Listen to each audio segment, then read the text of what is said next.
तो ये कहानी है एक ऐसे सैलरी मैन की जिसे डीमन लॉर्ड खुद समन करता है अपनी डीमन आर्मी का एक जनरल बनाने के लिए। लेकिन बात यह है कि ये सैलरी मैन के पास कोई ताकत नहीं है, ना ही ये कोई सुपर ह्यूमन है। ये बस एक मामूली सा नाकाम निठल्ला सैलरी मैन है। तो डीमन लॉर्ड ने इसे समन क्यों किया, चलिए जानते हैं। कहानी की शुरुआत में हमें एक बहुत ही खतरनाक जगह का सीन दिखाया जाता है और इसके बाद हम डार्क किंग को देखते हैं। सामने आओ मेरे डीमन आर्मी के 4 इलाइट जनरल्स। सबसे पहले आती है इन्फर्नो असेलेंट उलमेंड्रा, फिर आता है आर्कमेज ऑफ स्टॉर्म्स सिल्फिड, फिर आता है अर्थन वेस्टियन जीनोम, और वो चौथा जनरल जो हमारी डीमन आर्मी का बल और गौरव बनेगा, जिसके जरिए हम इस पूरी दुनिया पर राज कर पाएंगे। द चूजन इलाइट जनरल, जिसे मैं दूसरी दुनिया से सम्मान करूंगा, वो जिसके पास पानी की ताकत होगी। मेरे सामने आओ। जिसके बाद पानी का एक बहुत बड़ा धमाका होता है और फिर सबके सामने आता है वो चौथा मेंबर, मैनेजर देनोसुके उचिमुरा। लो भैया, ये आ गया दूसरी दुनिया का एक सैलरी मैन बेचारा। हेलो गाइस, मैं हूँ देनोसुके उचिमारू, एक मामूली सैलरी मैन। मैं अलग अलग कंपनी में जाकर अपने प्रोडक्ट्स की एडवर्टाइजमेंट करता हूँ, लेकिन इतनी मेहनत करने के बावजूद भी प्रमोशंस मुझे नहीं, मेरे कलीग्स को मिलता। और फिर एक दिन मुझे मिला ट्रांसफर ऑर्डर कि मुझे विदेश जाना पड़ेगा। और ऐसा इस वजह से हुआ है क्योंकि कंपनी के मैनेजर को देनोसुके बिल्कुल पसंद नहीं था, जिसके बाद देनोसुके निकल जाता है विदेश जाने के लिए। लेकिन वहां आकर वो देखता है कि इस जगह की हालत बहुत ही बुरी है। वो यहाँ के लोगों को समझाता है, साथ ही अपनी कंपनी से मदद मांगता है क्योंकि यहाँ पर लोगों की कमी है, लेकिन कोई उसकी एक बात नहीं सुनता।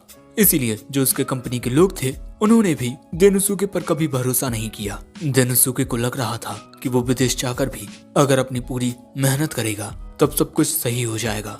और इसी वजह से देनोसुके ने दिन रात ना देखते हुए बस अपना काम किया। देनोसुके की मेहनत देख उसके कलीग्स भी उसका साथ देने के लिए आ गए। धीरे धीरे काम सही होने लगा, लेकिन तभी देनोसुके को पता चला कि फिर से उसका ट्रांसफर कर दिया गया है। उस जगह की ओर जाते हुए देनोसुके के जहन में एक ख्याल आता है कि आखिर मैं ये सब किसके लिए कर रहा हूँ। तभी एक पापा की परी आकर देनोसुके में स्कूटी मार देती है। बेचारा देनोसुके हवा में उड़ जाता है और फिर देनोसुके सीधा पहुंचता है यहाँ। अपने आसपास के लोगों को देख बेचारा बहुत डरा हुआ है, मैं कहाँ हूँ और ये लोग कौन है। लेकिन तभी डार्क किंग कहता है, तुम्हारा स्वागत है देनोसुके उचिमुरा, और आज से तुम मेरे 4 इलाइट जनरल्स में से एक हो। ये सोचता है कि क्या डीमन जनरल, वो भी मैं, पर क्यों। डार्क किंग कहता है, देनोसुके अब तक तुमने जहां पर भी काम किया है तुमने वहां अपनी काबिलियत दिखाई है। मैंने तुम्हारे सारे रिकॉर्ड्स चेक किए, तुम मेरी आर्मी में एक जनरल बनने के लायक हो, और मैं खुद द डार्क किंग मेरी डीमन आर्मी में तुम्हारा स्वागत करता हूँ। तुम मेरे 4 इलाइट जनरल्स में से एक हो और यहाँ तुम्हें बहुत फायदे मिलेंगे। तुम्हें काम के लिए जो चाहिए होगा मैं उसका इंतजाम करूंगा। तुम अपने अनुसार अपने सबऑर्डिनेट्स चुन सकते हो। देनोसुके कहता है कि अरे ये सब तो बहुत बढ़िया है। और डार्क किंग उससे ये भी कहता है कि अगर तुम मेरे ऑफर को ठुकराना चाहते हो तब मैं तुम्हें तुम्हारी दुनिया में वापस भेज दूंगा। तो तुम्हारा फैसला क्या है देनोसुके उचिमारू। ये सुन पहले तो देनोसुके खुश हो जाता है, लेकिन इसके बाद वो याद करता है कि अब तक उसके साथ क्या क्या हुआ है। कंपनी में कभी भी किसी ने उसकी इज्जत नहीं की। फिर देनोसुके कहता है, मेरी दुनिया में कभी किसी ने मेरे काम की इज्जत नहीं की। शायद उनकी नजरों में ना ही मेरा काम और ना ही मैं कोई मायने नहीं रखते थे, और मुझे नहीं लगता कि मुझ जैसे एक नाकाम शख्स को आप जैसे डार्क किंग की आर्मी में एक जनरल बनने का हक है। लेकिन डार्क किंग कहता है, वो सब बेवकूफ थे जिन्होंने तुम्हारी काबिलियत को नहीं पहचाना, लेकिन मैं जानता हूँ कि तुम कितने काबिल हो। तुम्हारी मेहनत का एक एक कतरा तुम्हारी काबिलियत की गवाही देता है। और मेरी बात जरा ध्यान से सुनो, तुम्हारी पिछली कंपनी या उसके एम्प्लॉय ये तय नहीं कर सकते कि तुम कितने काबिल हो, और ना ही तुम खुद ये कह सकते हो कि तुम नालायक हो। मैंने तुम्हें यहाँ इसीलिए बुलाया क्योंकि मुझे तुम्हारी जरूरत है। तो अब फैसला करो देनोसुके, क्या तुम बेवकूफों के लिए काम करके हमेशा पीछे रहोगे या फिर मेरी सेवा करके आसमान की ऊंचाइयों तक पहुंचोगे। अब इससे पहले कि देनोसुके कुछ कहता, उलमेंड्रा कहती है, डार्क किंग मुझे ये समझ नहीं आ रहा कि इस जैसा एक कमजोर इंसान आपके किस काम का। ये दोनों जनरल्स भी उलमेंड्रा की बात से सहमति रखते हैं। डार्क किंग कहता है, ओह तो तुम तीनों का ये कहना है, चलो ठीक है, तो हम इसका टेस्ट लेते हैं। हम तुम्हारी योग्यताओं की परीक्षा लेंगे। बेचारा डेनोसुके घबरा जाता है और इससे पहले कि वो डार्क किंग से कुछ कहता, उलमेंड्रा कहती है, अब आएगा चीजों में मजा। मैंने सुना है कि दूसरी दुनिया के लोगों में खास ताकतें होती हैं और मैं वो ताकतें देखना चाहती हूँ। और इसके बाद वो पूरी ताकत से डेनोसुके में लात मारने वाली होती है। डेनोसुके को लगता है कि अब तो मैं गया भैया, लेकिन तभी डार्क किंग आकर उसे रोक देता है और कहता है, अपने इमोशंस पर काबू पाना सीखो। बेचारे को जरा ध्यान से देखो, वो डर की वजह से बेहोश हो चुका है। और साथ ही मैं तुम्हें बता दूं कि ये एक मामूली इंसान है, इसमें कोई खास ताकतें नहीं है। उलमेंड्रा कहती है, आप एक मामूली इंसान को अपनी डीमन आर्मी का जनरल बनाना चाहते हैं? मैं आपकी ये बात नहीं मान सकती। हमारी डीमन आर्मी में सिर्फ मॉन्स्टर्स हैं और ये बस एक मामूली इंसान। कोई भी डीमन या मॉन्स्टर मौका पाते ही इसे मार के खा जाएगा। और हमें यहाँ ये भी पता चलता है कि उलमेंड्रा एक डीमन है और जीनोम एक डेमी ह्यूमन, जिस वजह से ना जाने क्यों इन दोनों के बीच बहस होने लगती है। तभी डीमन लॉर्ड कहता है कि मुझे इस इंसान से जादुई ताकतें नहीं चाहिए, बल्कि सिर्फ रिसोर्सफुलनेस चाहिए। तभी होश में आकर डेनोसुके कहता है, नहीं नहीं, मैं यहाँ कुछ नहीं कर पाऊंगा। अरे उसकी एक लात में वो मरने वाला था। डार्क किंग कहता है, मैं बस तुम्हारी काबिलियत देखना चाहता हूँ। डेनोसुके को लगता है कि अब उसका कोई अदर वर्ल्डली एंट्रेंस एग्जाम होगा, लेकिन डार्क किंग कहता है, इस वक्त हमारी डीमन आर्मी आसपास की जनजातियों से समझौता करने की कोशिश कर रही है, जैसे सैलमेंडर जनजाति या वेयरवुल्फ जनजाति। लेकिन इस वक्त सबसे बड़ी दिक्कत का विषय माइनोटॉर जनजाति के साथ है और यही तुम्हारा एग्जाम होगा। तुम्हें माइनोटॉर जनजाति के साथ एक सही समझौता करना होगा और उनका भरोसा जीतकर उन्हें हमारी डीमन आर्मी में शामिल करना होगा। बाकी जानकारी तुम उलमेंड्रा से ले सकते हो।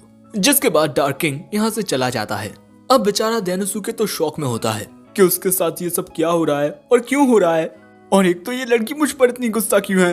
उलमेंड्रा कहती है, बस यहाँ मेरा वक्त बर्बाद हो रहा है, तुम अपने एग्जाम में पास नहीं होने वाले।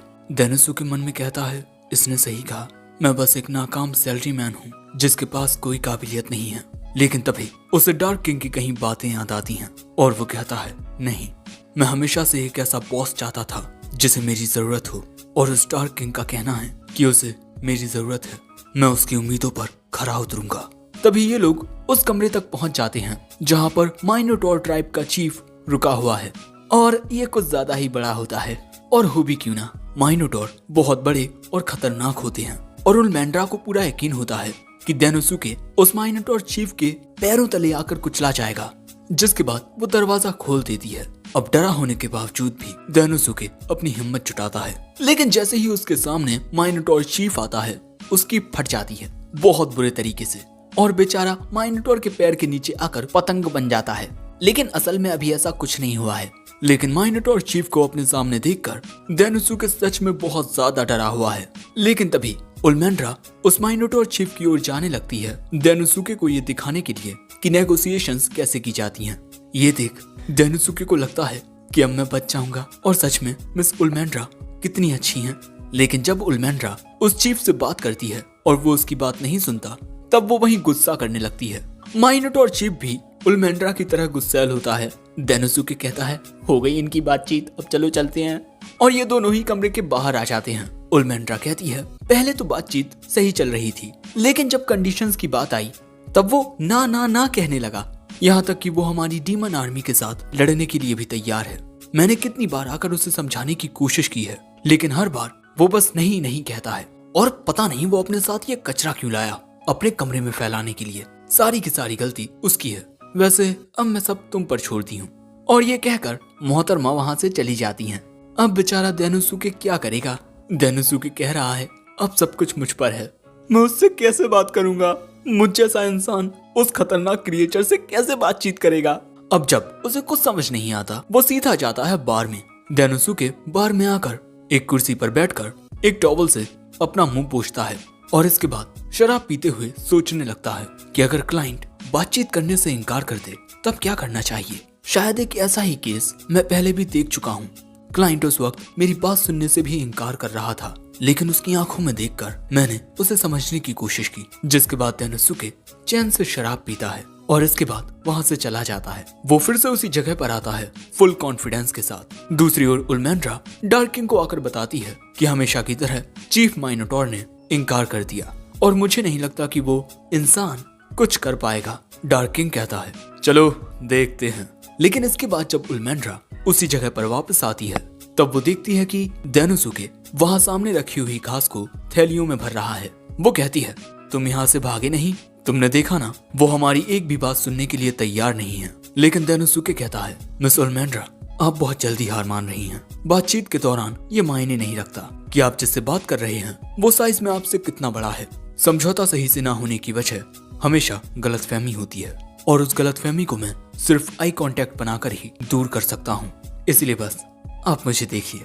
और यहाँ उल्मेंड्रा डेनोसुके को बस देखती रह जाती है कि ये पहले से बिल्कुल बदला हुआ लग रहा है। जिसके बाद डेनोसुके दरवाजा खोल के कमरे में चला जाता है और फिर जब अगले दिन सुबह होती है तब उल्मेंड्रा अंदर आकर कमरे को देखती है। वहाँ पर ना ही माइनोटॉर चीफ होते हैं ना ही डेनोसुके। उल्मेंड्रा को लगता है कि शायद समझौता ना होने की वजह से इनके बीच झगड़ा हो गया होगा। लेकिन तभी पीछे से डेनोसुके आता है।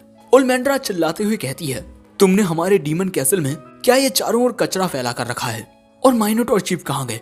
कहीं वो चले तो नहीं गए? डेनोसुके बताता है कि इस वक्त माइनोटॉर चीफ डार्क किंग के साथ अपना एक पैक्ट एग्रीमेंट बना रहे हैं। यानी कि दोस्तों डेनोसुके ने माइनोटॉर चीफ को डीमन आर्मी के साथ जुड़ने के लिए मना लिया है। ये बात सुन उल्मेंड्रा बहुत हैरान होकर पूछती है कि क्या सिर्फ एक रात में? मेरी बात तो उसने कभी नहीं सुनी, तुमने ऐसा कैसे कर लिया? यहाँ पर डेनोसुके एक कहावत कहता है जो उल्मेंड्रा को समझ नहीं आती। और इसके बाद ये लोग उसी कमरे में आते हैं जहाँ पर डार्क किंग और माइनोटॉर चीफ के बीच पैक्ट बनाया जा रहा है।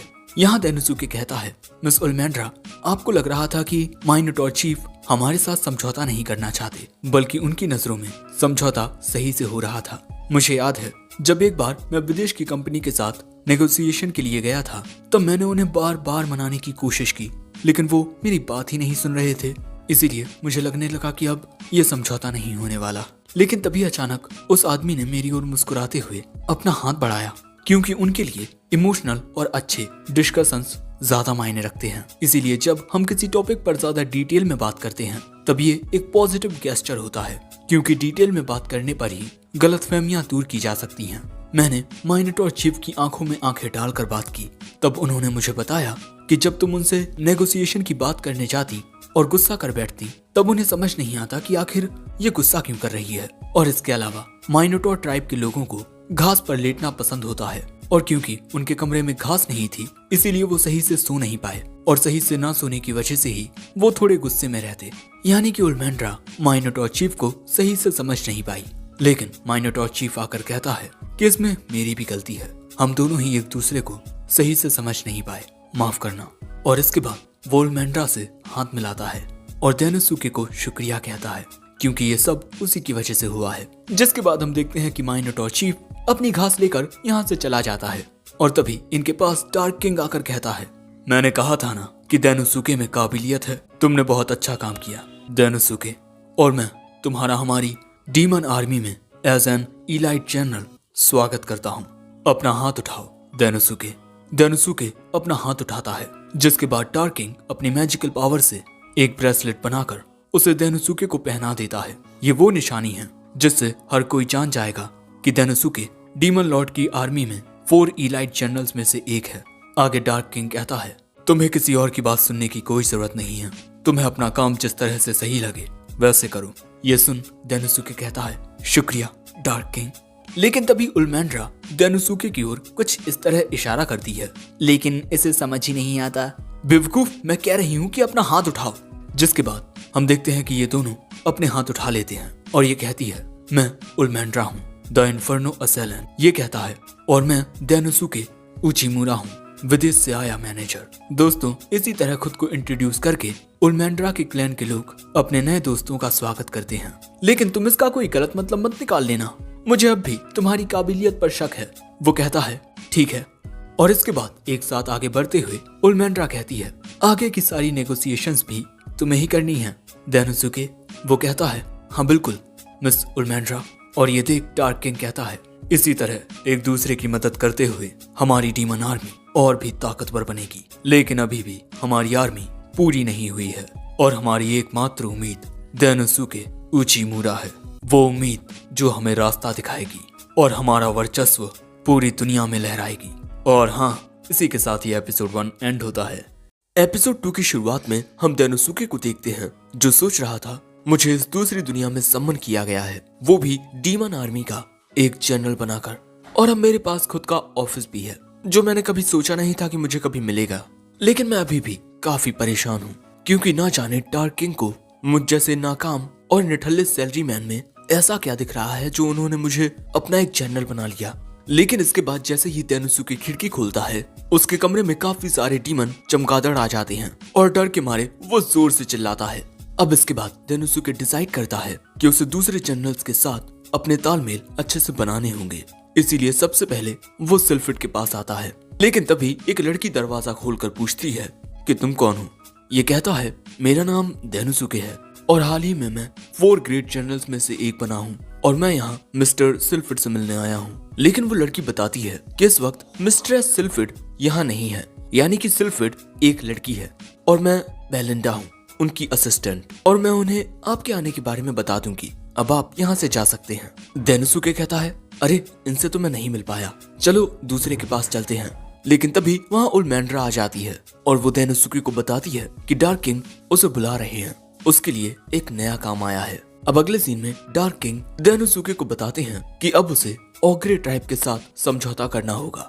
हमारी डीमन आर्मी एक इमर्जिंग फोर्स है, इसीलिए हमें चारों ओर के आसपास के इलाकों से मदद चाहिए होगी ताकि हम और भी ज्यादा ताकतवर बन पाएं। और इस वक्त डेमी ह्यूमंस में ओग्रे ट्राइब काफी ज्यादा प्रभावशाली है और उनकी मिलिट्री फोर्स हमारे जितनी ही ताकतवर है, लेकिन वो हमारे साथ जुड़कर काम नहीं करना चाहते और उन्हें अपना दुश्मन बनाकर हमें काफी ज्यादा नुकसान हो सकता है।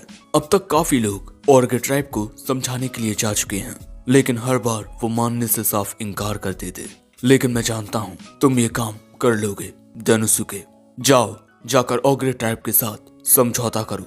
ओल्मेंड्रा कहती है मुझे इस बार भी तुम्हारा साथ देने के लिए चलना पड़ेगा, लेकिन मैं इस वजह से तुम्हारे साथ नहीं चलूंगी कि मुझे तुम्हारी चिंता है। लेकिन इसके बाद जाते हुए ओल्मेंड्रा कहती है डेनोसुके हम दोनों ही बिग 4 का हिस्सा हैं, इसीलिए हम एक और बार एक साथ काम करेंगे। डेनोसुके कहता है कि ठीक है, लेकिन मुझे पहले मिस जीनोम से जाकर मिलना है क्योंकि मिस जीनोम ही डेमी ह्यूमन फोर्सेस की लीडर हैं और ओग्रे ट्राइब भी डेमी ह्यूमंस में आती है, तो शायद मिस जीनोम हमारी कुछ मदद कर पाए।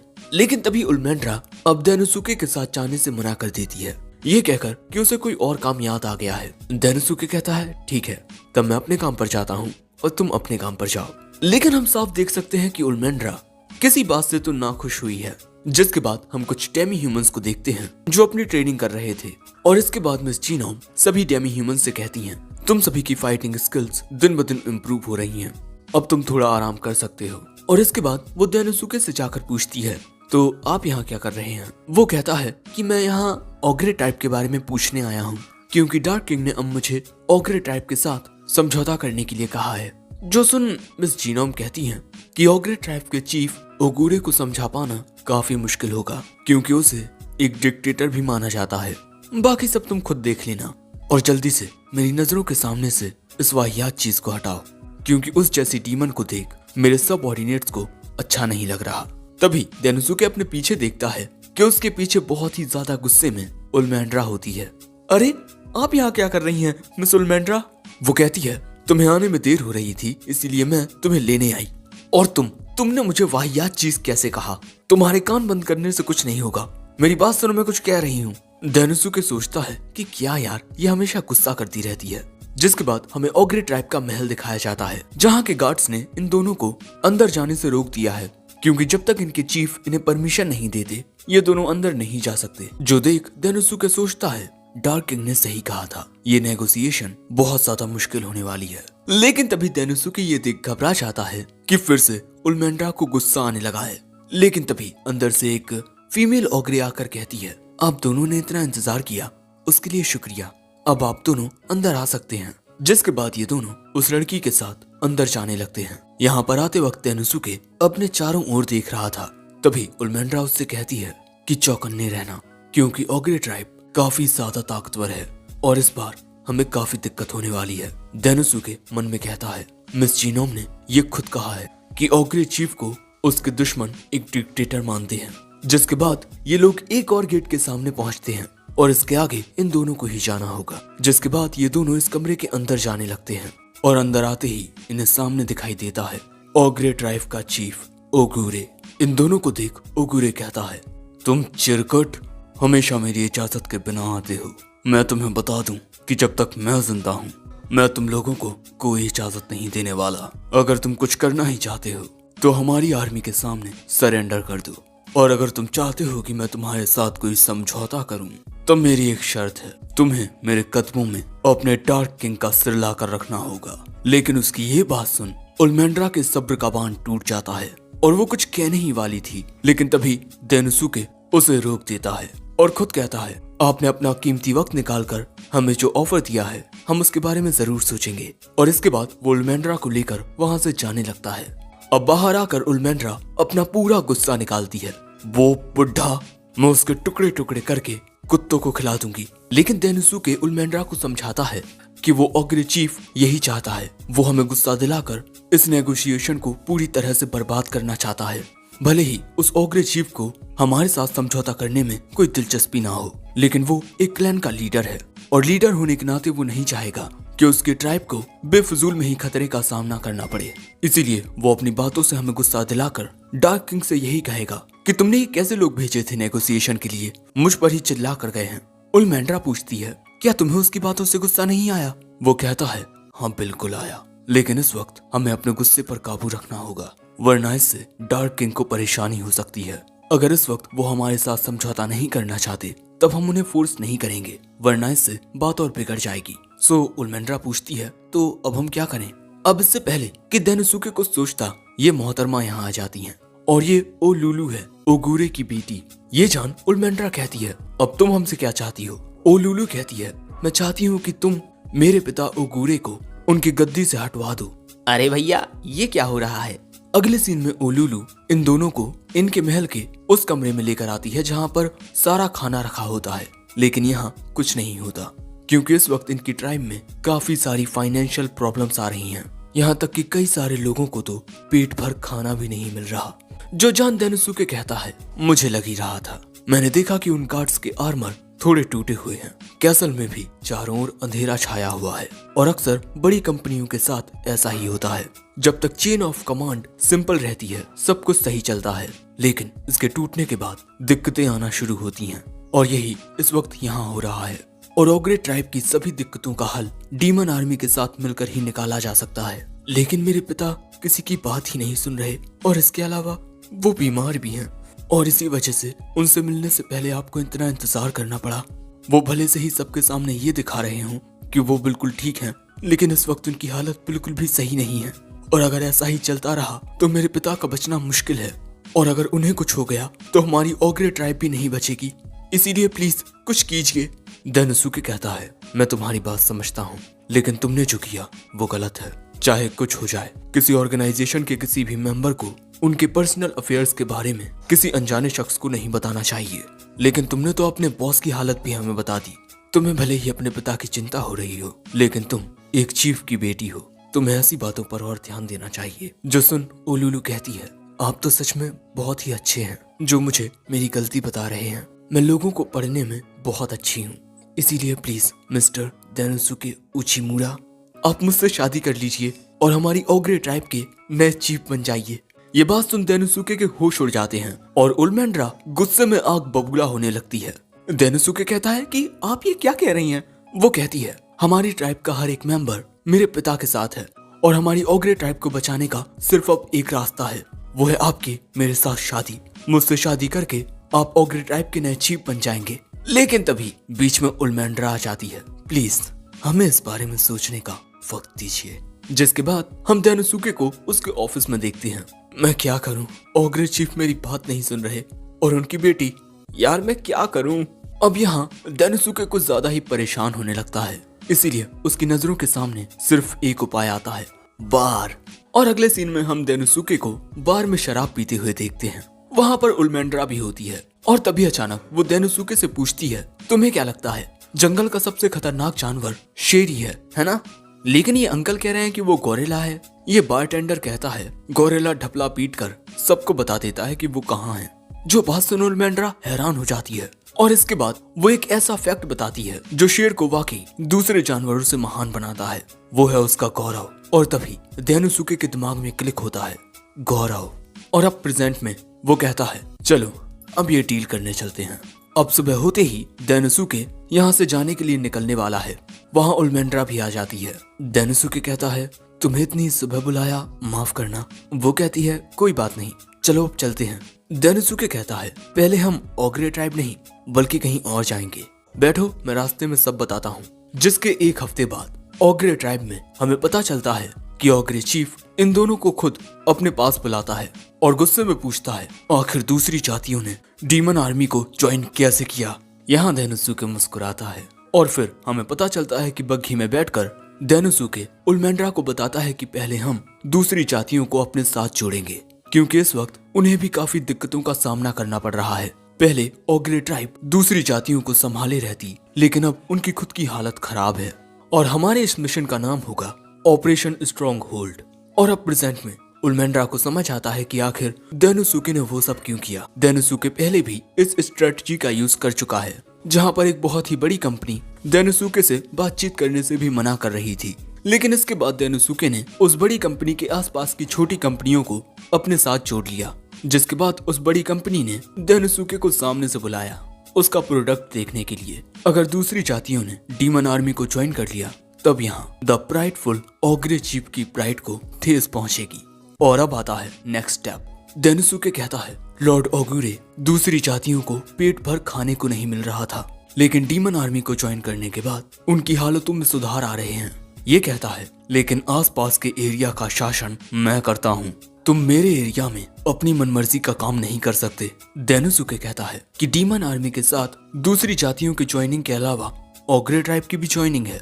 ये कहता है, नामुमकिन, मैंने तो ऐसा कोई आदेश नहीं दिया। डेनोसुके कहता है कि आपने ना सही, लेकिन आपकी बेटी ने तो किया है।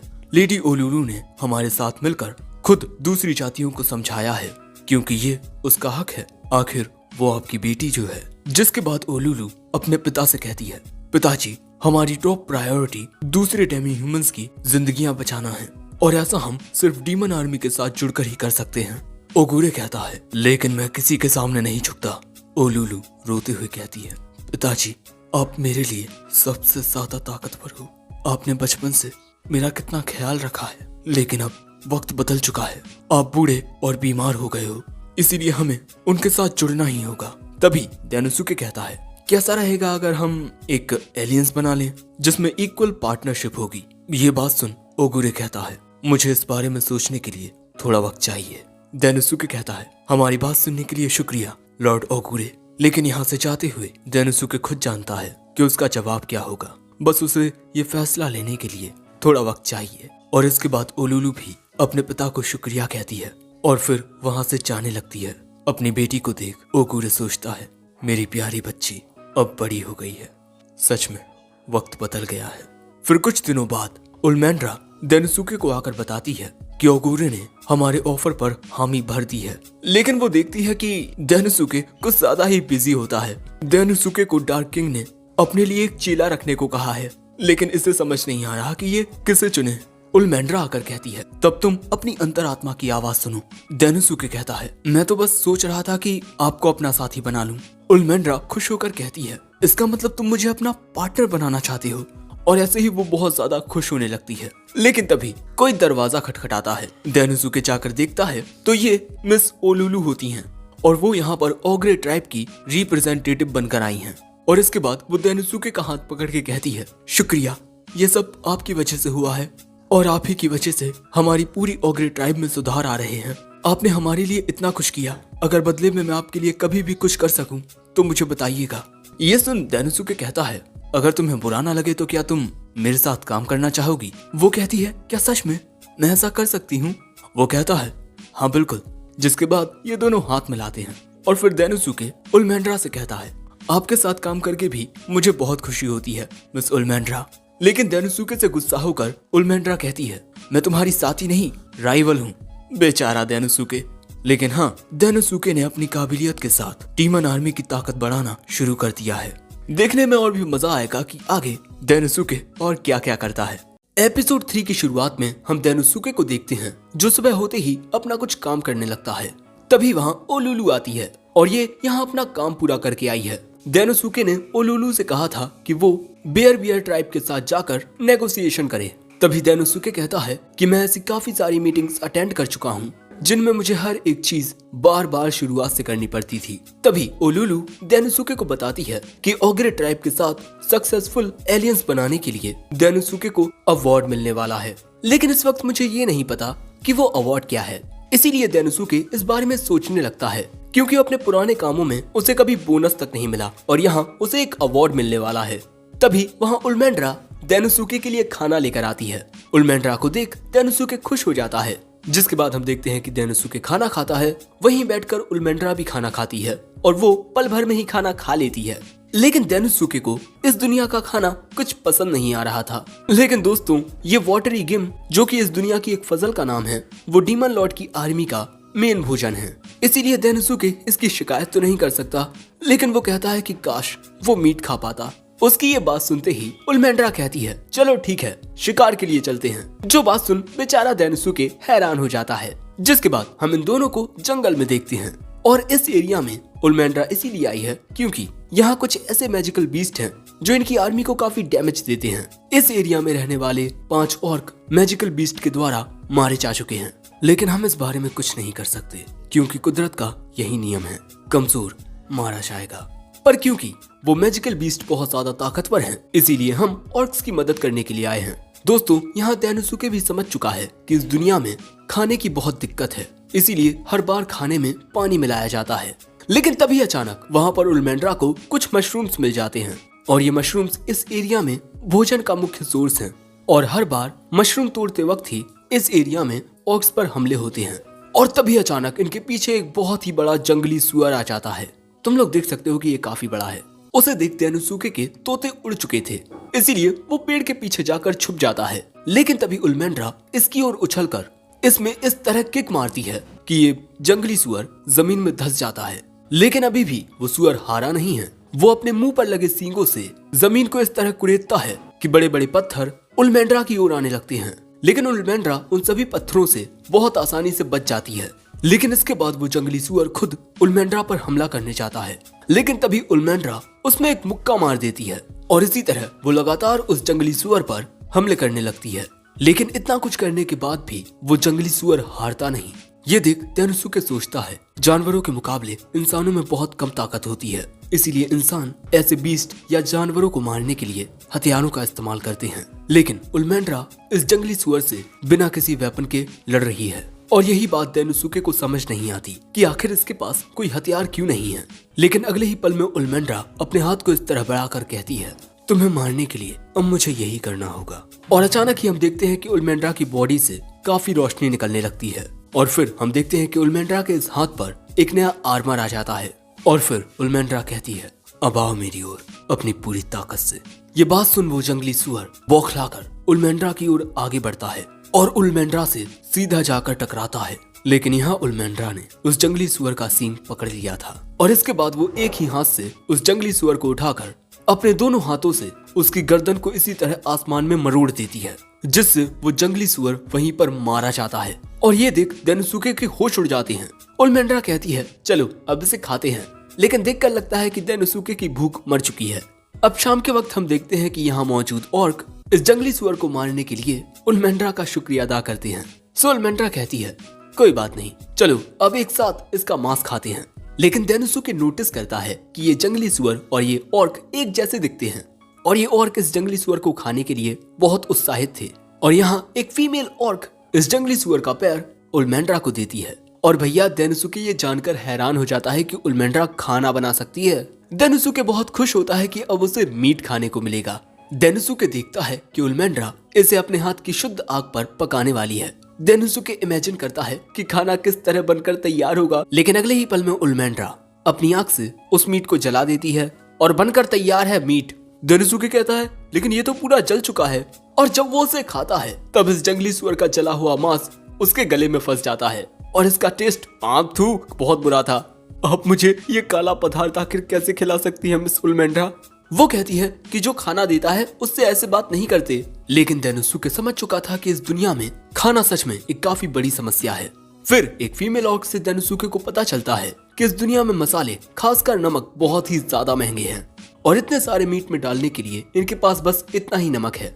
ये बात सुन डेनोसुके कहता है, मैं इस थोड़े से नमक के साथ भी खाना बना सकता हूँ। जिसके थोड़ी ही देर बाद हम देखते हैं कि खाना बनकर तैयार हो जाता है और यहाँ जंगल में मिलने वाले मशरूम से डेनोसुके ने सूप बनाया है। जिसके बाद उल्मेंड्रा इस खाने को टेस्ट करती है और ये खाना उसे बहुत ही ज्यादा अच्छा लगता है। उल्मेंड्रा के साथ वहाँ मौजूद ऑर्क को भी ये खाना बहुत अच्छा लगता है और फिर डेनोसुके बताने लगता है कि उसने ये खाना बनाया कैसे है। देखो ये सारी बातें तो मेरे दिमाग के भी ऊपर से जा रही हैं, तो मैं तुम्हें क्या बताऊं। और फिर डेनोसुके कहता है, अगर आप सभी चाहें तब मैं आपको खाना बनाने का ये तरीका सिखा सकता हूँ। तभी उल्मेंड्रा कहती है कि तुम एक इलाइट जनरल हो, तुम्हें मामूली लोगों के सामने अपनी इज्जत कम नहीं करनी चाहिए। लेकिन डेनोसुके कहता है, हम किसी राज्य के बारे में ये पता लगा सकते हैं कि वो कैसा है सिर्फ ये देखकर कि वहाँ मौजूद गरीब और अमीर लोग किस तरह का खाना खाते हैं। डेनोसुके के कहने का मतलब है कि यहाँ नॉलेज की कमी है, इसी वजह से ये लोग गरीब हैं। उल्मेंड्रा भी उसकी बात से सहमति जताते हुए कहती है, हमारे आसपास के जो नेशंस हैं वो हमसे काफी ज्यादा पावरफुल हैं, लेकिन ये सब बदलने की जिम्मेदारी हमारी है क्योंकि हम हैं इलाइट जनरल्स। डेनोसुके कहता है, तुमने बिल्कुल सही कहा। और फिर रात हो जाती है, लेकिन अब इन दोनों को यहाँ से जाना होगा, इसीलिए उल्मेंड्रा एक आग का गोला बना लेती है जिसकी रोशनी से इन्हें रास्ता दिखाई देगा। और हमें ये बात भी पता चलती है कि मैजिक का यूज सिर्फ डीमंस कर सकते हैं, डेमी ह्यूमंस नहीं। जो बात सुन डेनोसुके को समझ आता है कि आखिर क्यों मिस जीनोम की आर्मी के डेमी ह्यूमंस फाइटिंग प्रैक्टिस कर रहे थे, क्योंकि वो मैजिक का यूज नहीं कर सकते। अब यहाँ डेनोसुके उल्मेंड्रा से पूछता है कि मिस्टर सिल्फिड डीमन है या डेमी ह्यूमन। उल्मेंड्रा सही से तो नहीं जानती, लेकिन उसे लगता है कि वो एक डीमन ही होगी क्योंकि उसे आर्कमेज ऑफ स्टॉर्म्स कहा जाता है और अक्सर होने वाली मीटिंग्स में वो खुद नहीं आती। और हाँ दोस्तों, सिल्फिड एक लड़की है। जिसके बाद उल्मेंड्रा आगे बढ़ने लगती है। अब जाते हुए डेनोसुके कहता है कि तुम अपनी मैजिकल पावर से एक ऐसा आर्मर क्रिएट कर सकती हो जो तुम्हें बहुत ताकतवर बना देता है, लेकिन फिर से नॉर्मल होने में तुम्हें काफी वक्त लगता है ना। इसीलिए नॉर्मली उल्मेंड्रा इस मैजिक का यूज नहीं करती। इसीलिए मुझे लगता है कि तुम्हें अपने साथ कोई हथियार रखना चाहिए जो तुम्हारे लिए बहुत काम का साबित हो सकता है। साथ ही तुम्हें कपड़े भी ऐसे पहनने चाहिए जो तुम्हारी फुल बॉडी को प्रोटेक्ट कर सकें। लेकिन अगले ही पल में हम देखते हैं कि उल्मेंड्रा के द्वारा बना वो आग का गोला अचानक ही गायब हो जाता है और यहाँ पर वो कहती है कि डेनोसुके, शायद से तुम बिल्कुल सही कह रहे हो, लेकिन तुम्हारे ये शब्द मेरे लिए अपमानजनक थे और अब मैं तुम्हें अपने साथ नहीं ले जा सकती। तुम सुबह होते ही किसी घोड़ा गाड़ी से आ जाना। मैंने तुम पर भरोसा किया, लेकिन अब मैं अपने उस फैसले पर पछता रही हूँ। तुम बस दूसरी दुनिया से आए एक मामूली से इंसान हो। और ये सब कहने के बाद उल्मेंड्रा वहाँ से कूदकर चली जाती है। डेनोसुके को समझ नहीं आता कि ये गुस्सा कैसे हो गई और अब बेचारा रोते हुए यहाँ से भागकर जाने लगता है क्योंकि इस जंगल में काफी सारे मैजिकल बीस्ट हैं। बेचारा हमारा डेनोसुके। लेकिन भाई मुझे भी समझ नहीं आ रहा कि वो गुस्सा क्यों हो गई। अब अगले दिन डीमन किंग कहता है, उस जंगली सुअर को हराकर तुम दोनों ने बहुत अच्छा किया, लेकिन उल्मेंड्रा तो रात में ही आ गई थी, लेकिन तुम्हें आने में देर कैसे हो गई। डेनोसुके रोते हुए कहता है, डार्क किंग, मैं एक इलाइट जनरल बनने के लायक नहीं हूँ। और इसके बाद वो डार्क किंग को सब कुछ बताता है कि आखिर हुआ क्या था और इन सब का दोष वो खुद को देता है। मुझे नहीं लगता मैं इस काम के लायक हूँ डार्क किंग। लेकिन डार्क किंग कहता है, तुम उल्मेंड्रा के पास जाकर सारी कंफ्यूजन को दूर करो और उसे समझाओ, और ये मेरा ऑर्डर है और मेरी बात मानो। मेरी बात मानकर तुम्हें इस दुनिया के बारे में काफी कुछ नई चीजें सीखने को मिलेंगी। अब भाई डार्क किंग के ऑर्डर को डेनोसुके मना तो नहीं कर सकता था, लेकिन भाई इसके बाद हम डेनोसुके को बहुत ही निराश देखते हैं। उसे समझ नहीं आ रहा था कि उल्मेंड्रा आखिर किस बात पर गुस्सा हो गई। फिर वो सोचता है कि इस दुनिया में दो जातियां हैं, डीमंस और डेमी ह्यूमंस। और इस दुनिया में आने से पहले मुझे लगता था कि डीमंस समझदार होते हैं और डेमी ह्यूमंस काफी गुस्सैल, लेकिन इस दुनिया में काफी कुछ अलग है। जैसे डेमी ह्यूमंस और भाई डीमंस, भाई सब ठीक है, लेकिन एनिमे में ये लड़कियों के कपड़े इतने छोटे क्यों होते हैं। यहाँ डेनोसुके भी सोचता है कि इस दुनिया में जो डीमंस होते हैं वो ज्यादा गुस्सैल होते हैं, साथ ही वो अपनी स्किन भी ज्यादा दिखाते हैं, लेकिन क्यों। तभी वो रात में कही गई उल्मेंड्रा की बात याद करता है कि मैजिक का यूज सिर्फ डीमंस कर सकते हैं, और वो इसी बारे में सोचता है कि क्या सच में जो डीमंस नहीं होते वो मैजिक का यूज नहीं कर सकते। और इसीलिए अब वो पढ़ना शुरू करता है कि क्या सच में इस दुनिया में मैजिक का यूज सिर्फ डीमंस कर सकते हैं। पढ़कर उसे पता चलता है कि इस दुनिया में डीमंस का सुंदर शरीर ही उनके लिए गौरव होता है, क्योंकि उनकी बॉडीज काफी स्ट्रांग होती हैं और मैजिक का यूज करने के लिए भी आपके शरीर का मजबूत होना बहुत जरूरी है। और जैसे जैसे डीमंस और ज्यादा ताकतवर होते हैं उनकी मैजिकल पावर बढ़ती जाती है, और इसीलिए जो डीमंस होते हैं वो छोटे कपड़े पहनते हैं ताकि कम कपड़ों के जरिए वो सामने वाले शख्स को दिखा सकें कि उनकी मैजिकल पावर कितनी ज्यादा है। और कल रात जब डेनोसुके ने उल्मेंड्रा से कहा कि उसे ज्यादा कपड़े पहनने चाहिए, तब इसका मतलब उसने इनडायरेक्टली ही उल्मेंड्रा को कमजोर कह दिया। अरे ये मुझसे कितनी बड़ी गलती हो गई। मैंने जो कहा उस बात पर गुस्सा होना बिल्कुल जाहिर था। And demon Lord thank you, आपकी बदौलत मुझे इस दुनिया के बारे में नई बात पता चली। लेकिन अब मैं मिस उल्मेंड्रा को समझाऊं कैसे। अब शाम के वक्त हम ओलुलू को देखते हैं जो कि भाई लकड़ी काट रही थी, लेकिन तभी उसे अपने सामने बहुत सारी डार्क पावर नजर आती है। वो ये देख घबरा जाती है, लेकिन सही से देखने पर पता चलता है कि ये तो मिस उल्मेंड्रा हैं जो रो रही हैं। और अगले ही पल में हम देखते हैं कि मिस उल्मेंड्रा ओलुलू की ओर जाकर उसके सीने से लगकर कहती हैं कि डेनोसुके मुझसे नफरत करता है, अब मैं क्या करूं। और जब ओलुलू पूछती है कि बात क्या है, तब ये कहती है कि डेनोसुके मेरी बॉडी की तारीफ नहीं करता।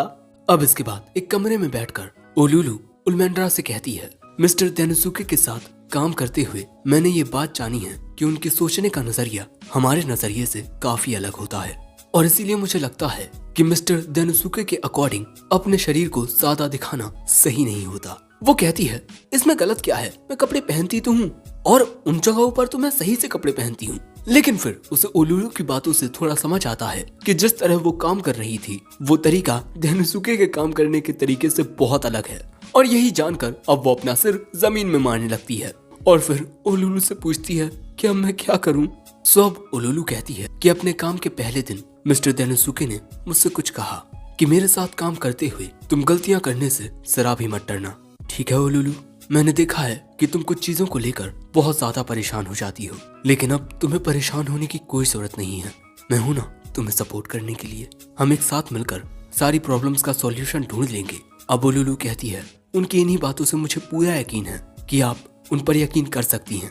जिसके बाद हमें बार का सीन दिखाया जाता है, और अक्सर बार में कौन होता है, हमारा डेनोसुके। वो अपनी परमानेंट सीट पर बैठा हुआ शराब पीता है, और फिर डेनोसुके खाना शुरू करता है। उसे ये खाना बहुत अच्छा लगता है। बारटेंडर बताता है कि ये खाना घर का खाना है, और डेनोसुके यहाँ पहली बार इस बारटेंडर को मुस्कुराते हुए देखता है और उसे ये प्यार से मास्टर कहता है। और तभी अचानक उसे एक बात समझ आती है, जिसके बाद हम डेनोसुके को दौड़ते हुए देखते हैं। वो दौड़ते हुए उल्मेंड्रा को ढूंढ रहा था, दूसरी ओर उल्मेंड्रा भी डेनोसुके को ही ढूंढ रही थी। तभी उल्मेंड्रा को ढूंढते हुए डेनोसुके को उल्मेंड्रा दिख जाती है, जो हमें वहां सीढ़ियों से नीचे दिखाई दे रही है। फिर हम देखते हैं कि ये दोनों ही एक दूसरे की ओर आने लगते हैं, और फिर एक दूसरे के पास आकर डेनोसुके मन में सिर्फ इतना कहता है, मुझे अपनी फीलिंग्स को सही से एक्सप्रेस करना होगा ताकि सारी गलतफहमियां दूर हो जाएं। लेकिन पहले उल्मेंड्रा कहती है, मैं अजीब नहीं हूँ, मैं बस चाहती हूँ कि तुम मेरे शरीर की तारीफ करो। वो कहता है, मिस उल्मेंड्रा, मुझे लगता है कि आपकी बॉडी बहुत खूबसूरत है। अब भाई ये दोनों ही एक दूसरे से कुछ बहुत ही अलग कह देते हैं। और इसके बाद डेनोसुके जो गलतफहमी हुई थी कल, उसे दूर करने लगता है कि कल उसने जो उल्मेंड्रा से कहा उसका कोई गलत मतलब नहीं था। वो अपने तरीके से उल्मेंड्रा के शरीर की तारीफ ही कर रहा था, और मुझे ये पता नहीं था कि आप डीमंस के लिए अपना शरीर दिखाना कितना ज्यादा मायने रखता है। प्लीज मुझे माफ कर दीजिए। लेकिन वो कहती है कि मुझे मनाने के लिए तुम डीमंस के बारे में रिसर्च कर रहे थे। सच में तुम बहुत ही प्यारे बेवकूफ हो। और फिर उल्मेंड्रा भी डेनोसुके से माफी मांगती है, क्योंकि वो भी अपना नजरिया उसके ऊपर थोप रही थी। तभी डेनोसुके कहता है, हम दोनों को एक दूसरे के बारे में नई नई बातें पता चली। आपको नहीं लगता हम दोनों बहुत अच्छे पार्टनर्स बनेंगे? ये बात सुन उल्मेंड्रा का चेहरा टमाटर की तरह लाल हो जाता है। डेनोसुके मन में कहता है कि अब मैं बिना किसी फिक्र के मिस उल्मेंड्रा के साथ काम कर सकता हूँ। लेकिन उल्मेंड्रा सोचती है कि कहीं इसने मुझे अभी प्रपोज तो नहीं किया ना। अब भाई आगे क्या होगा पता नहीं। लेकिन अगले सीन में हम डार्क किंग को देखते हैं, जो वहाँ मौजूद सभी डेमी ह्यूमंस और डीमंस के सामने डेनोसुके से कहते हैं कि तुमने डीमन आर्मी और ओग्रे ट्राइब के बीच समझौता करके एक बहुत बड़ा काम किया है, इलाइट जनरल डेनोसुके उचिमुरा, और इसीलिए मैं तुम्हारी इस कामयाबी पर तुम्हें एक मैजिक स्टोन देना चाहता हूँ। लेकिन ये मैजिक स्टोन पाकर डेनोसुके कहता है, आपने मेरी तारीफ की, इसके लिए शुक्रिया माय लॉर्ड, लेकिन मैं ये सब अकेले अचीव नहीं कर सकता था। जिसके बाद डेनोसुके सीधा उल्मेंड्रा की ओर जाता है। घुटनों पर बैठकर ये मैजिक स्टोन उल्मेंड्रा के सामने कर कहता है, thank you so much miss Ulmendra, please आप इसे एक्सेप्ट कीजिए। लेकिन यहाँ वो कहती है, तुम बेवकूफ हो गया। क्योंकि दोस्तों डेनोसुके को ये बात नहीं पता कि अपने ऑपोजिट जेंडर को इस दुनिया में एक मैजिक स्टोन देना शादी के लिए पूछना होता है। यहाँ उल्मेंड्रा चिल्लाकर कहती है कि तुम्हें मुझे ये मैजिक स्टोन अकेले में देना चाहिए था, मैं इतने लोगों के सामने इसे एक्सेप्ट नहीं करूंगी। लेकिन हम देखते हैं कि मिस सिल्फिड की असिस्टेंट बेलिंडा किसी मैजिक स्टोन के जरिए ये सब देखकर मुस्कुरा रही थी। पर क्यों, ये जानेंगे अगले एपिसोड में। एपिसोड 3 यहीं एंड होता है। एपिसोड 4 की शुरुआत में हम देखते हैं कि डार्क किंग डेनोसुके को अर्जेंटली बुलाता है और कहता है, डेनोसुके मैंने तुम्हें बुलाया है क्योंकि। लेकिन तभी अचानक पूरी बात जाने बिना ही डेनोसुके डार्क किंग से माफी मांगने लगता है। शायद मैं आपकी उम्मीदों पर सही से खड़ा नहीं उतरा है ना डार्क किंग, प्लीज आप मुझे माफ कर दीजिए। डार्क किंग कहता है, तुम अपना काम बहुत अच्छे से कर रहे हो। ये बात सुन डेनोसुके खुश हो जाता है और पूछता है, मैं आपके लिए क्या कर सकता हूँ। डार्क किंग कहता है, डेनोसुके तुम डीमंस और डेमी ह्यूमंस के रिलेशनशिप के बारे में क्या सोचते हो। डेनोसुके कुछ देर सोचकर कहता है, मेरे हिसाब से उनके बीच बहुत सारी असमानताएं हैं।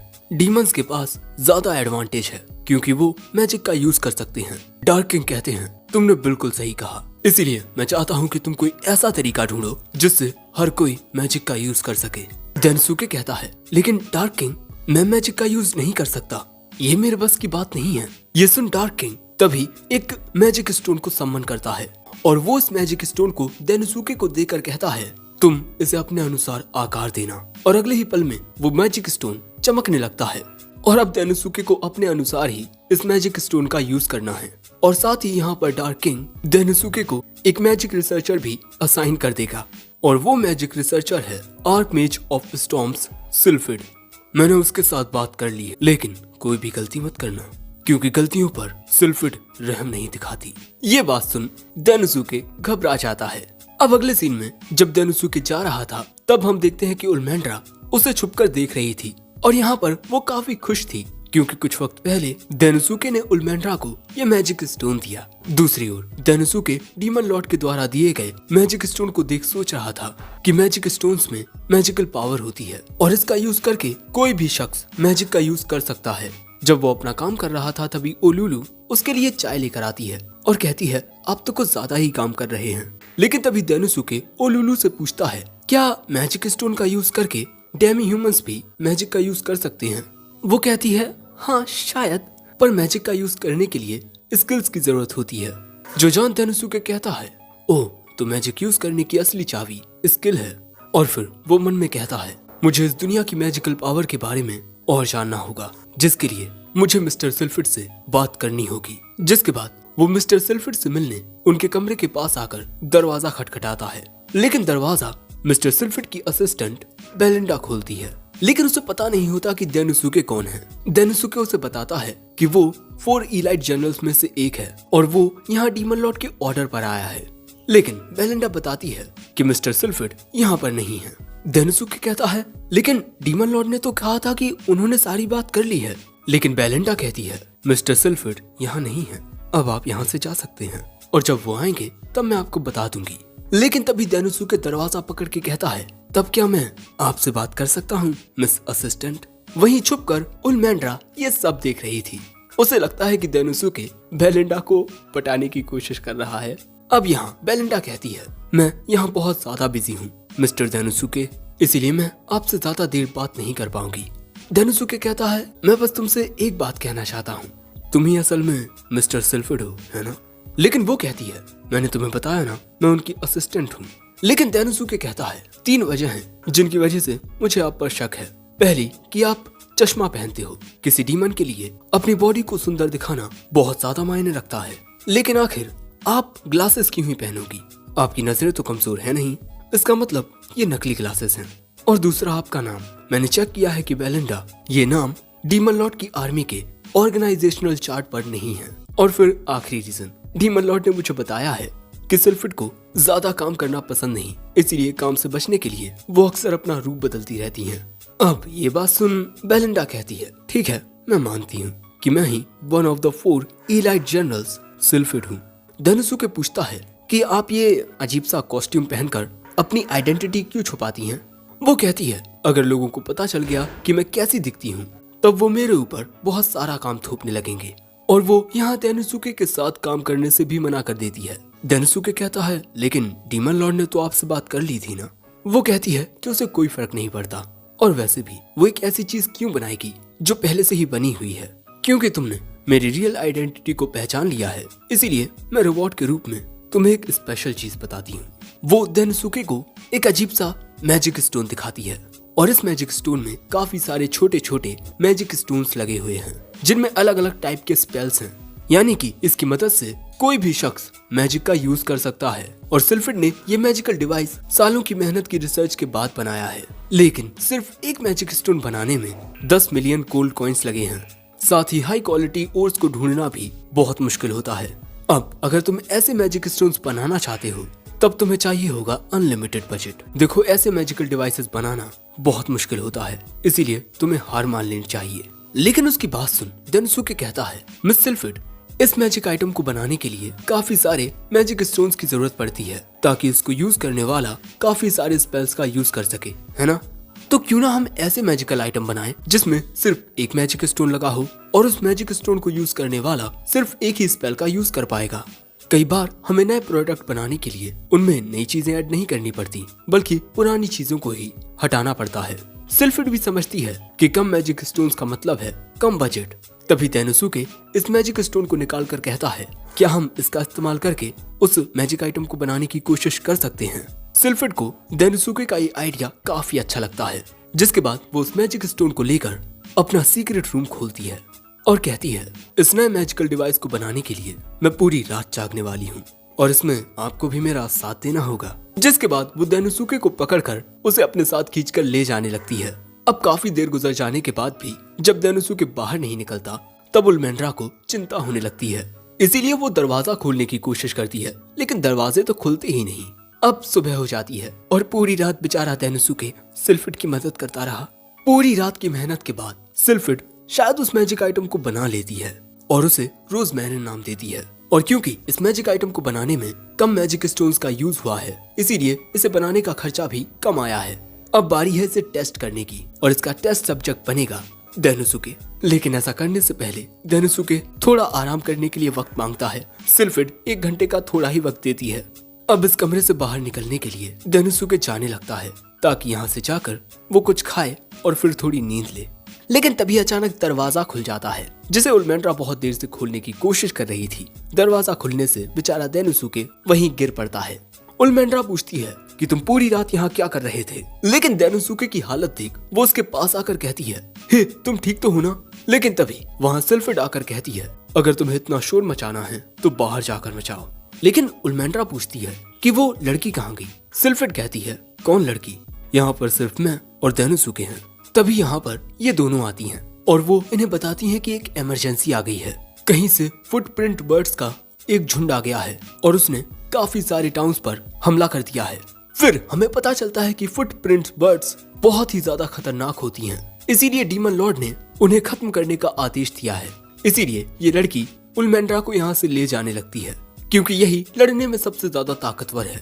उसके यहाँ से जाने के बाद सिल्फिड कहता है अरे इस कॉस्ट्यूम में से आदमी की आवाज आ रही है, इसीलिए मुझे तो लगता है कि सभी को लगता है कि सिल्फिड एक आदमी है। वैसे तभी सिल्फिड कहता है हमारे नए मैजिक आइटम को टेस्ट करने का ये काफी अच्छा मौका है। भैया यहाँ सिल्फिड के इरादे मुझे नेक नहीं लगते। जिसके बाद सिल्फिड और डेनोसुके एक जगह पर आते हैं। हाँ, इसी जगह पर ये लोग उस नए डिवाइस की टेस्टिंग करने वाले हैं। लेकिन तभी यहाँ कुछ बच्चों को देख डेनोसुके कहता है बच्चों यहाँ से चले जाओ, यहाँ पर खतरा है। जिसके बाद हम देखते हैं कि सिल्फिड अपने मैजिक का यूज करके इस मैजिकल डिवाइस में फायर मैजिक सेट कर देती है और इसके बाद वो इसे डेनोसुके को ट्राई करने को कहती है। और अगर इसमें डेनोसुके फेल होता है तो ज्यादा कुछ नहीं होगा, बस उसका एक हाथ उड़ जाएगा। जिसके बाद हम देखते हैं कि डेनोसुके उस मैजिकल डिवाइस को सही से पकड़ता है, वो डिवाइस एक्टिवेट हो जाता है। यहाँ पर सिल्फिड डेनोसुके से कहती है कि उसे इस मैजिक डिवाइस को अपने शरीर का ही एक अंग समझना होगा और फिर इसमें मौजूद मैजिकल पावर को एक जगह इकट्ठा करना होगा। हम देखते हैं कि डेनोसुके ऐसा करने की कोशिश करता है और इससे उसके हाथ में एक फायर बॉल क्रिएट हो जाती है, यानी कि ये मैजिकल डिवाइस काम कर गया। लेकिन तभी इनकी ओर आने लगते हैं फुटप्रिंट बर्ड्स और इनकी तादाद बहुत ज्यादा होती है।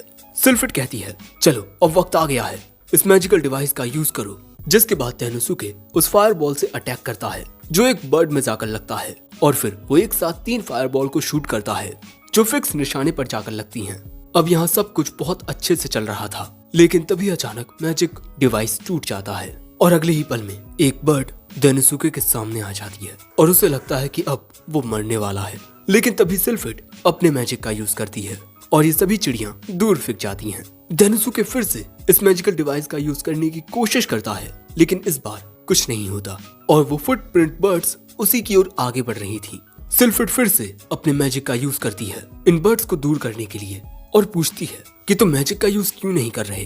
डेनोसुके ये दिखाता है कि ओवरलोड की वजह से ये मैजिकल डिवाइस टूट चुका है, क्योंकि इसमें एक लो लेवल का मैजिक स्टोन था। लेकिन यहाँ इनकी ओर काफी सारी फुटप्रिंट बर्ड्स आ रही हैं।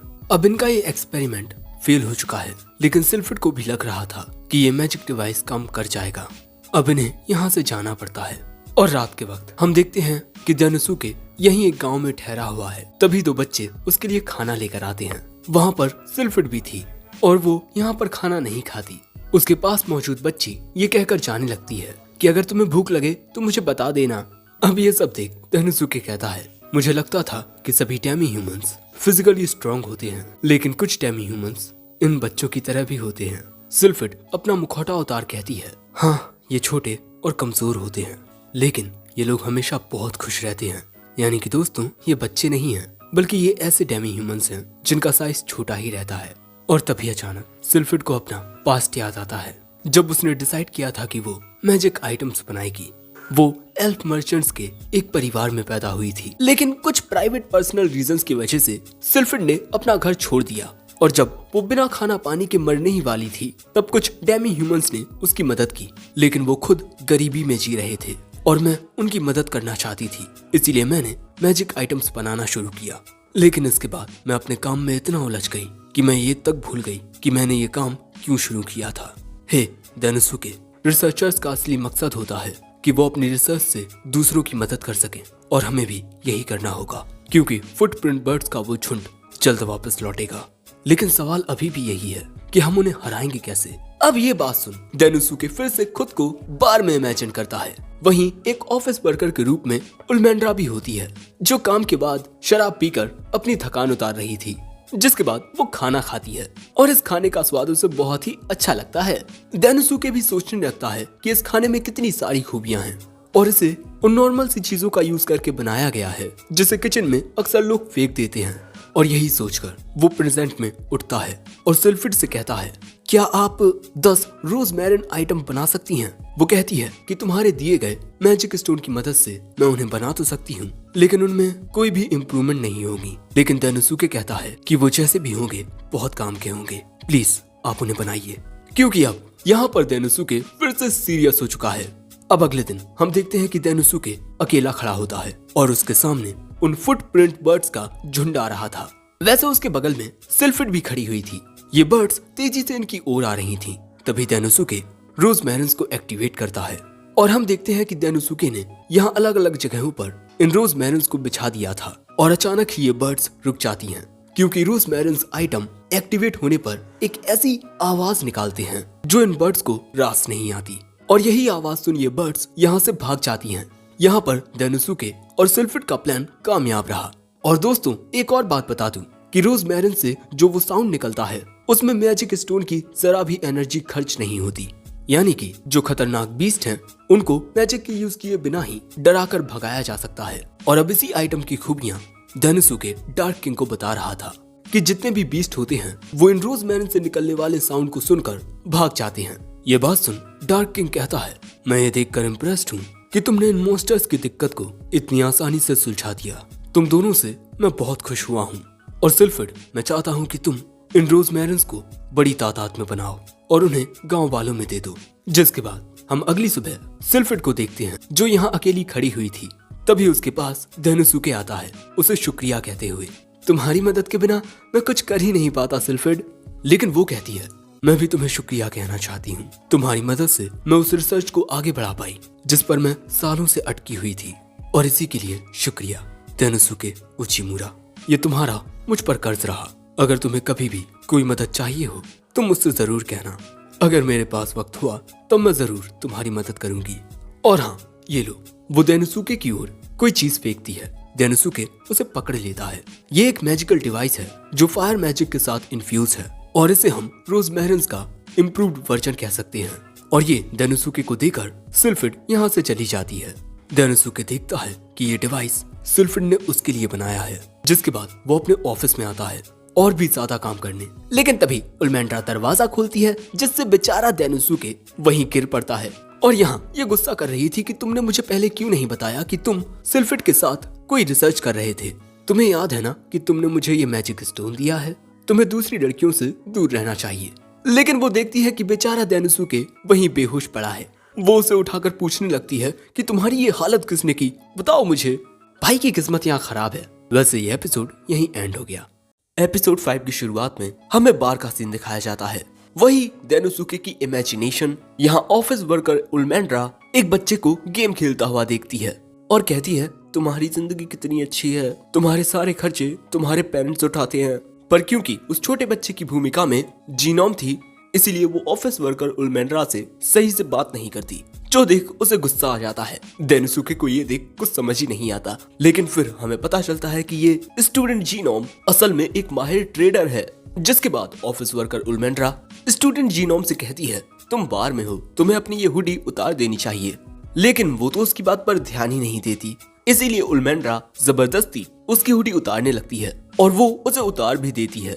और यही देख देनुसुके सोचता है कि मुझे भी अपने काम करने का पुराना तरीका छोड़ना होगा। अब तक मैं डीमन लॉर्ड की आर्मी की उन्हीं प्रॉब्लम्स को सॉल्व कर रहा था जिनके ऑर्डर्स मुझे डार्क किंग दे रहे थे। लेकिन अब मुझे हर एक उस प्रॉब्लम को सॉल्व करना है जिस पर भी मेरी नजर पड़ेगी, और अब मैं ऐसा करने के लिए तैयार हूँ। अगले सीन में हमें बाजार का सीन दिखाया जाता है और यही देनुसुके उल्मेंड्रा के साथ आया हुआ था। देनुसुके ने अपने साथ आने के लिए उल्मेंड्रा को इनवाइट किया था और यहाँ पर उल्मेंड्रा बहुत ही प्यारे कपड़े पहनकर आई है। और यही बात देनुसुके भी उससे कहता है, जो सुन उल्मेंड्रा ब्लश करने लगती है। और अब हमें थोड़ा पहले का सीन दिखाया जाता है। उल्मेंड्रा ओलुलु को बताती है कि देनुसुके ने उससे उसके साथ मार्केट चलने को कहा है और उसका मतलब ये लड़कियां डेट समझती हैं। लेकिन उल्मेंड्रा को ये समझ नहीं आ रहा था कि डेट पर उसे क्या पहनकर जाना चाहिए। क्या उसे ये पहनकर जाना चाहिए? इसे पहनकर वो अपने फिगर को ज्यादा दिखा पाएगी। लेकिन ओलुलु कहती है कि मिस्टर देनुसुके को शायद से ये आउटफिट पसंद नहीं आएगा, क्योंकि वो एक इंसान है और शायद उन्हें डीमन के ये तौर तरीके कि अपना जिस्म ज्यादा दिखाने से आपकी पावर शो होती है, वो शायद उन्हें समझ ना आए। इसीलिए मुझे लगता है कि आपको कोई प्यारी सी ड्रेस पहननी चाहिए, ना कि ये। इसमें आपको देखकर मिस्टर देनुसुके के तोते ही उड़ जाएंगे। और अब प्रेजेंट में ओलुलु की सलाह के लिए मन ही मन उल्मेंड्रा उसे शुक्रिया कह रही थी। लेकिन तभी देनुसुके कहता है, तुम्हारी मदद से मैं ये रिसर्च अच्छे से कर पाऊंगा। दोस्तों, असल में देनुसुके उल्मेंड्रा के साथ इस बाजार में एक रिसर्च करने आया है और बेचारी उल्मेंड्रा कुछ और ही सोच रही थी। जिसके बाद देनुसुके तो आगे बढ़ने लगता है, लेकिन उल्मेंड्रा गुस्से की आग में चलने लगती है। फिर देनुसुके उसे बताता है कि इस बाजार में वो इन्फॉर्मेशन को इकट्ठा करने आए हैं। दूसरों के ओपिनियंस जानकर हम इस बात को बेहतर तरीके से समझ सकते हैं कि लोगों को किस चीज की जरूरत है। वैसे इन्फॉर्मेशन इकट्ठा करने के साथ साथ हम इस बाजार में घूमेंगे भी, जो सुन उल्मेंड्रा मन में कहती है, लेकिन फिर भी ये एक डेट नहीं है। जिसके बाद देनुसुके एक दुकान पर आता है और ये दुकानदार देनुसुके को पहले से जानता है कि ये विदेश से आया हुआ डीमन किंग की आर्मी का नया इलाइट जनरल है। साथ ही वो ये भी बताता है कि उसने ये बात एक मर्चेंट से जानी है। अब ये सुन देनुसुके को आइडिया आता है कि वो मर्चेंट्स के जरिए काफी इंफॉर्मेशन को इकट्ठा कर सकता है। लेकिन देनुसुके के साथ उल्मेंड्रा को देख इस दुकानदार को लगता है कि कहीं ये दोनों यहाँ। सो उल्मेंड्रा कहती है कि कुछ भी गलत मत सोचना, हम बस यहाँ पर सर्वे करने आए हैं। जिसके बाद ये दुकानदार इन दोनों को अपना स्पेशल प्रोडक्ट दिखाता है, प्योर सोने से बने हुए बर्तन। और अगर ये खरीदना चाहें तब वो इन्हें इस कप के पेयर पर डिस्काउंट भी देगा, जो गर्लफ्रेंड और बॉयफ्रेंड के लिए बने हैं। ये सुनते ही देनुसुके कहता है, मैं इन्हें खरीदूंगा, लेकिन बदले में मैं तुमसे कुछ पूछना चाहता हूँ। लेकिन उल्मेंड्रा सोचने लगती है कि ये कहीं इन कप्स को हमारे लिए तो नहीं खरीद रहा। जिसके बाद डेनोसुके उन्हें खरीद लेता है और कहता है, मैंने रिसर्च से रिलेटेड जानकारी भी ले ली है और ये सामान भी खरीद लिया है। बेचारी उल्मेंड्रा, इसे फिर से गलतफहमी हो गई। जिसके बाद हमें बाजार की कुछ और चीजें दिखाई जाती हैं और डेनोसुके हर एक चीज को अच्छे से नोट कर रहा था। एंड इसके बाद अपनी रिसर्च से उसे जो रिजल्ट्स मिले हैं वो उन्हें बताना शुरू करता है कि इनकी जो नेगोशिएशन की पॉलिसी है वो एक तरीके से तो बिल्कुल सही काम कर रही है, लेकिन इसमें एक नेगेटिव साइड भी है, खाने की समस्या।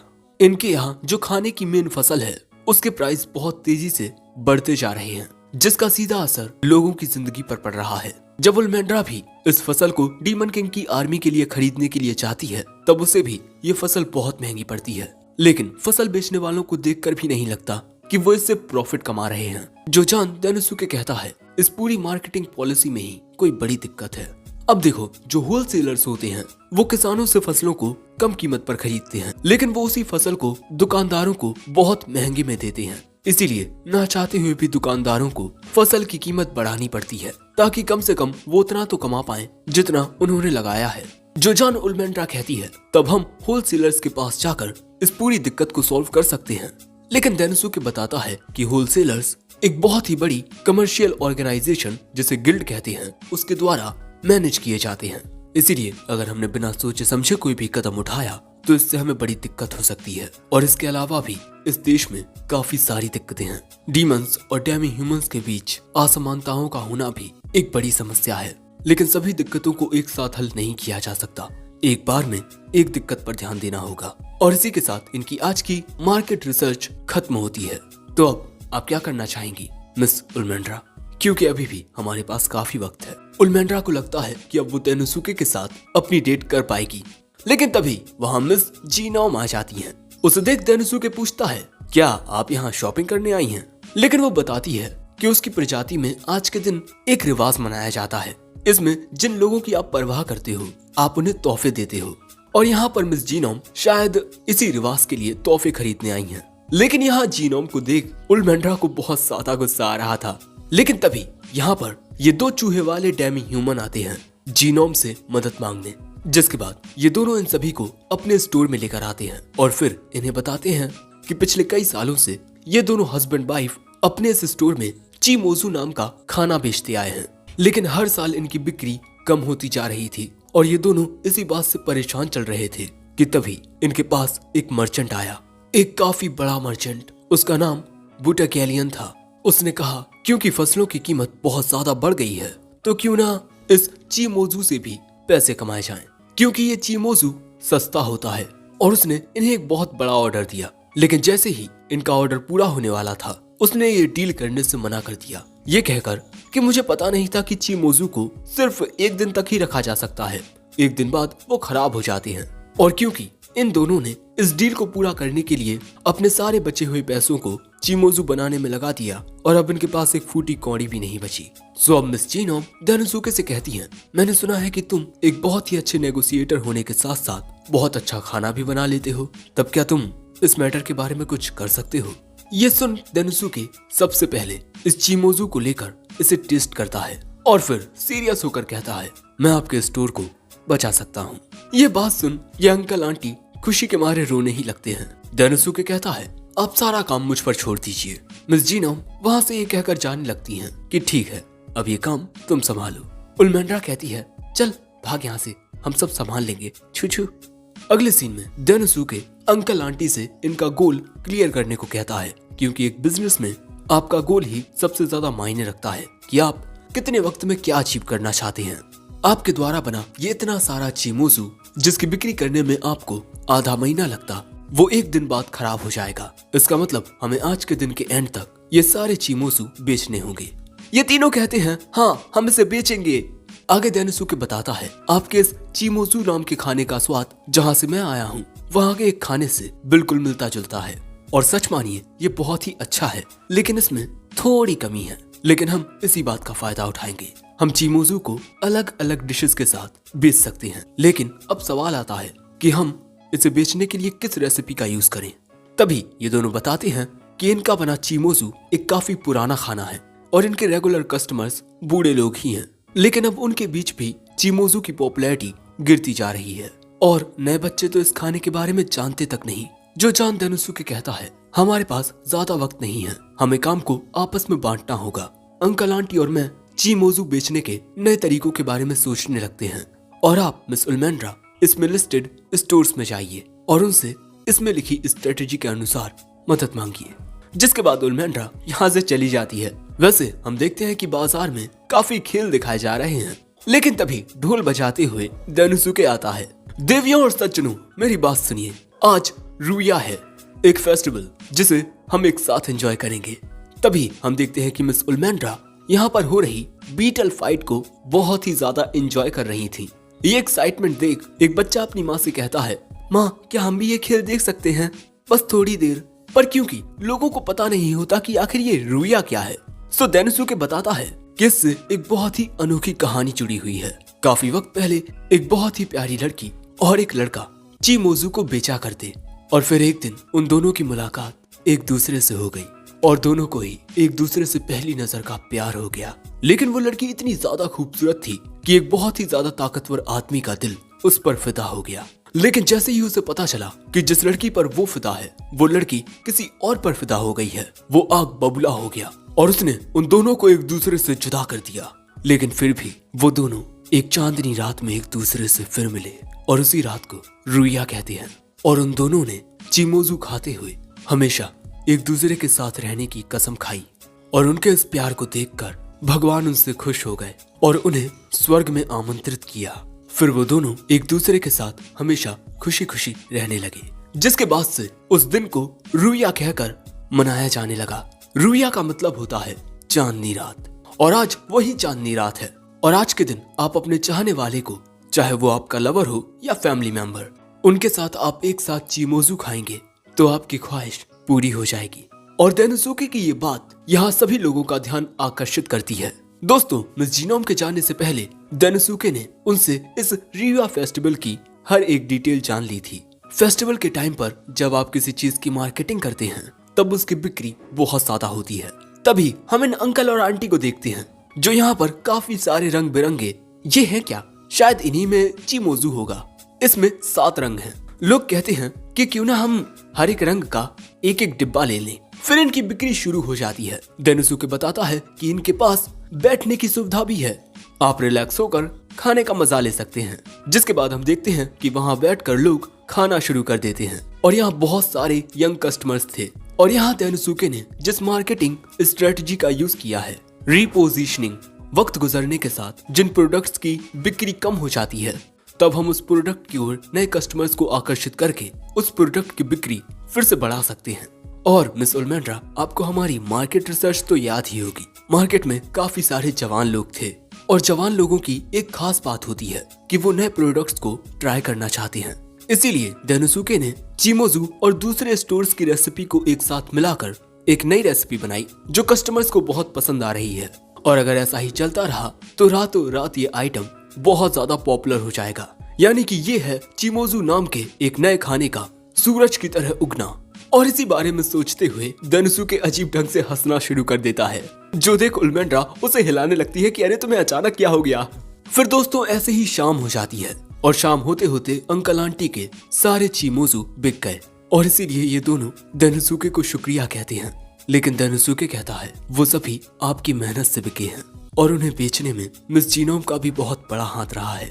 उल्मेंड्रा कहती है उसने तो हमारी जरा भी मदद नहीं की, वो तो यहाँ से चली गई थी ना। लेकिन डेनोसुके बताता है कि वहाँ पर आए कुछ कस्टमर्स को मिस जीनोम ने भेजा था। वो शायद से बाजार के बाहर लोगों को चीमोजू के बारे में बता रही होगी।